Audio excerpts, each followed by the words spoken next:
Tuhan bersamamu. Dan bersama rohmu. Inilah Injil suci menurut Lukas. Dimuliakanlah Tuhan. Dalam bulan yang ke-6, Allah mengutus malaikat Gabriel ke sebuah kota di Galilea bernama Nazaret, kepada seorang perawan yang bertunangan dengan seorang Yusuf dari keluarga Daud.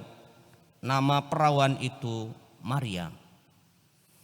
Ketika masuk ke rumah Maria, malaikat itu berkata, "Salam, hai engkau yang dikaruniai, Tuhan menyertai engkau."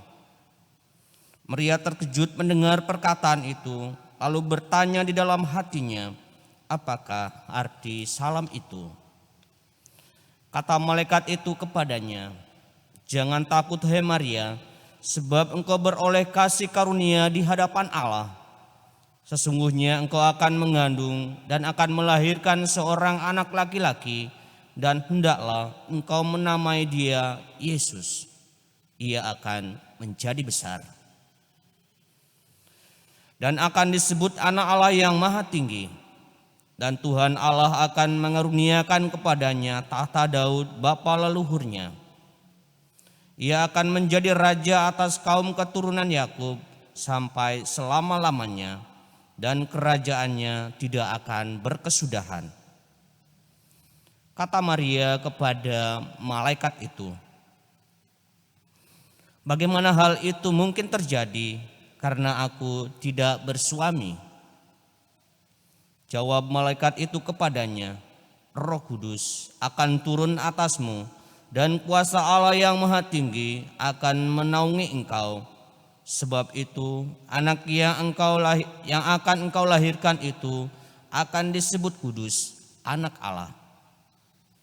Dan sesungguhnya Elisabet sanakmu itu, ia pun sedang mengandung seorang anak laki-laki pada hari tuanya. Dan inilah bulan yang ke-6 bagi dia yang disebut mandul itu. Sebab bagi Allah tidak ada yang mustahil."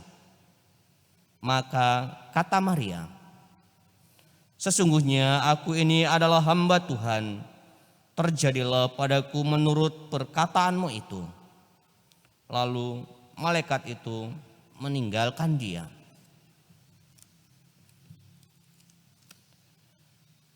Demikianlah sabda Tuhan. Terpujilah Kristus.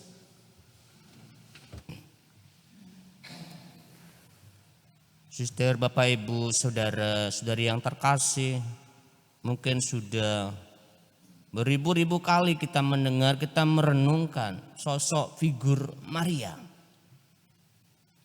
Tapi hari ini berkat jasa Allah atas kerahimannya untuk menyelamatkan dunia, dia memilih seorang perempuan bernama Maria. Dia disucikan, dia dimurnikan. Saya tertarik dengan bagaimana bisa Maria menghidupi panggilan yang begitu luhur yang kita sebut dalam iman. Maria sebagai teladan umat beriman, Maria sebagai pendoa kita sebagai umat beriman. Ternyata rahasianya hanya satu. Maria memberikan dirinya dikerjakan oleh Allah, membiarkan Allah bekerja dalam dirinya. Contoh yang pertama, bacaan yang Injil yang baru kita dengar. Dia sudah merencanakan membangun sebuah keluarga seperti manusia normal. Dia sudah bertunangan tapi belum bersuami. Tiba-tiba rencana itu buyar karena malaikat mengatakan engkau akan mengandung. Bagaimana itu akan terjadi?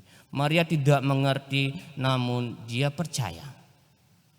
Terjadilah, artinya bukan hanya menyerahkan, tetapi dia percaya kepada Allah yang akan mengerjakannya. Itu yang pertama. Yang kedua, setelah melahirkan, Maria tidak mendapat tempat, bahkan tempat yang paling belakang di kandang untuk melahirkan. Mungkin dalam hati Maria, bukankah ini anak Allah, kenapa harus lahir di kandang? Secara manusiawi sulit bagi kita mengerti. Mungkin dalam hati Maria sama akan mengatakan, biarkanlah Allah yang bekerja, bukan kita manusia. Lalu setelah dia lahir, datang kabar dari malaikat, pergilah ke Mesir mengungsi karena Herodes ingin membunuh.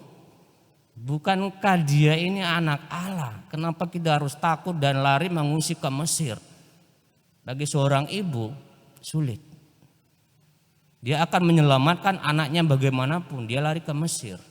Sekali lagi dalam hati Maria, biarkan Allah yang bekerja. Lalu ketika dia pergi ke Yerusalem, Yesus sempat menghilang 2 hari dicari-cari. Akhirnya ketemu di bait Allah. Sama sakitnya seorang ibu. Dia kan anak Allah, bagaimana mungkin itu terjadi? Kembali lagi, biarkan Allah yang bekerja.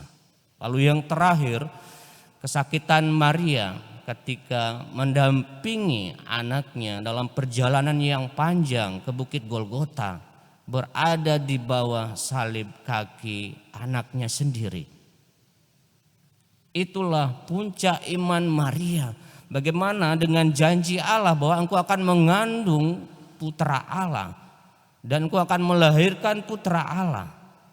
Bagaimana Maria bisa mengerti? Bukankah dia putra Allah?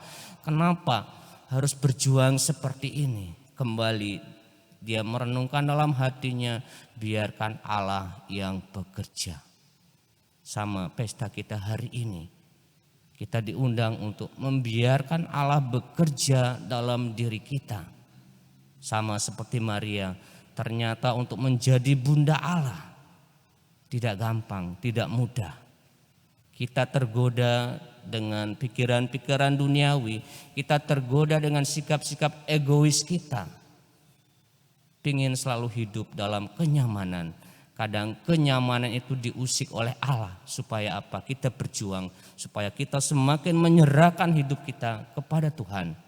Hari ini kita mohon dengan perantaraan Bunda Maria, semoga kita bisa meneladan imannya dalam setiap apapun. Kita selalu berkata, biarkan Allah yang bekerja dalam hidupku, biarkan Allah yang bekerja dalam keluargaku.